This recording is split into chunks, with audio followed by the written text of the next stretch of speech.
Hi കൂട്ടുകാരെ, പുതിയ വീഡിയോയിലേക്ക് സ്വാഗതം. അപ്പോൾ നമ്മൾ കുറച്ച് നാൾ മുമ്പ് കപ്പ ബോൾസ് ഉണ്ടാക്കിയിട്ടുണ്ടായിരുന്നു. അതിൽ നമ്മൾ മെയിൻ ഇൻഗ്രീഡിയൻ്റ് ആയിട്ട് എടുത്തിട്ടുണ്ടായിരുന്നത് മൈദ ആണ് കേട്ടോ. മൈദ വെച്ചിട്ടാണ്, മൈദയും കപ്പയിലും മൈദ മിക്സ് ചെയ്യാണ് മെയിനായിട്ട് ഉള്ളത്. മൈദയാണ്, മറ്റ് ചേരുവകളെല്ലാം ചേർത്തിട്ട് അത്. പക്ഷേ ഇന്ന് ഞാൻ അന്ന് ഞാൻ കുറച്ച് ബാലൻസ് പകുതി മാറ്റി വെച്ചിട്ടുണ്ടായിരുന്നു. അത് ഞാൻ മൈദയ്ക്ക് പകരം കടലമാവ് ചേർത്തുണ്ടാക്കി നോക്കി. നല്ല ടേസ്റ്റ് ആയിരുന്നു കേട്ടോ. എനിക്ക് മൈദയേക്കാളും ഇഷ്ടമായത് കടലമാവ് ചേർത്തപ്പോഴാണ്. അപ്പം ബാക്കിയെല്ലാം സെയിം മെത്തേഡ് തന്നെയാണ്. അത് കപ്പ ബോൾസ് ഉണ്ടാക്കിയ ആ സെയിം മെത്തേഡിൽ തന്നെ നമ്മൾ കൊള്ളി ചെറിയ കഷ്ണങ്ങളാക്കി പുഴുങ്ങി ഉടച്ച് നല്ല രീതിയിൽ ഉടച്ചെടുക്കണം.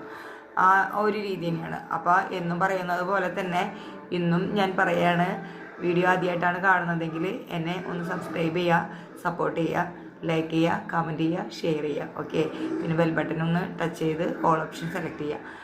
അത് നിങ്ങളുടെ സ്നേഹവും നിങ്ങളുടെ ഈ ഒരു സപ്പോർട്ടൊക്കെ തന്നെയാണ് നമ്മളിങ്ങനെ വീണ്ടും വീഡിയോ ഇടാനുള്ള ഒരു പ്രചോദനവും കാര്യങ്ങളും. അപ്പോൾ അന്ന് ചെയ്ത പോലെ തന്നെ അതിലേക്ക് നമ്മൾ മല്ലിയില ഇടുന്നുണ്ട്, വേപ്പില ഇടുന്നുണ്ട്, മുളക് പൊടി എരിവിനനുസരിച്ച് ഇടാം, അതുപോലെ ഗരം മസാലപ്പൊടി, കോൺഫ്ലവർ. ഇവിടെ വരെ ഓക്കെയാണ് നമ്മളുടെ കാര്യങ്ങൾ. ആ കപ്പ ബോൾസിന് ചെയ്ത അതേപോലെ തന്നെയാണ്. ഇതുകൊണ്ട് ബോളും ഉണ്ടാക്കാം, നമുക്ക് ഏത് ഷേപ്പ് വേണമെങ്കിലും ഉണ്ടാക്കാം. ഞാൻ അന്ന് ബോളുണ്ടാക്കിയ കാരണം ഇപ്പം ഞാനിവിടെ എടുത്തുള്ളത് കടലമാവ്, 1/2 കപ്പ് കടലമാവാണ് ഇതിൽ ചേർത്തിട്ടുള്ളത് കേട്ടോ. 1/2 കപ്പ് കടലമാവ്. ബാക്കി എല്ലാ ഇൻഗ്രീഡിയൻറ്റും മറ്റേ ഇതിലെടുത്ത പോലെ തന്നെ. അത് ഞാൻ ഷേപ്പ് ഒന്ന് മാറ്റി ഈ ഷേപ്പിലേക്ക് ആക്കി, ഒരു വിരൽ പോലെ ഇങ്ങനെ ഷേപ്പ്. എന്ത് ഷേപ്പ് എന്ന് പറഞ്ഞാൽ അത് നമ്മൾ സാധാരണ പോലെ തന്നെ വെളിച്ചെണ്ണയിലിട്ട് നല്ല രീതിയിലൊന്ന് ഫ്രൈ ചെയ്തെടുക്കുക.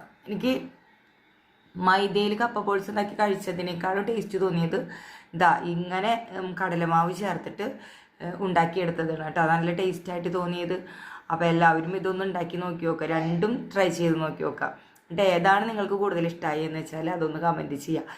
ഉണ്ടാക്കിയതിൻ്റെ ഫോട്ടോസ് നമുക്ക് ഇടാൻ മറക്കരുത് കേട്ടോ കമൻറ്റിൽ. അപ്പോൾ എല്ലാവരും ഒന്ന് ഉണ്ടാക്കി നോക്കുക, നല്ല ടേസ്റ്റാണ്, ട്രൈ ചെയ്യുക. പിന്നെ എല്ലാവർക്കും ഒരു നല്ല ദിനം ആശംസിക്കുന്നു. വീണ്ടും പുതിയ വീഡിയോ ആയിട്ട് ഇനിയും വരും. അപ്പോൾ എല്ലാവർക്കും ബൈ ബൈ, താങ്ക് യു.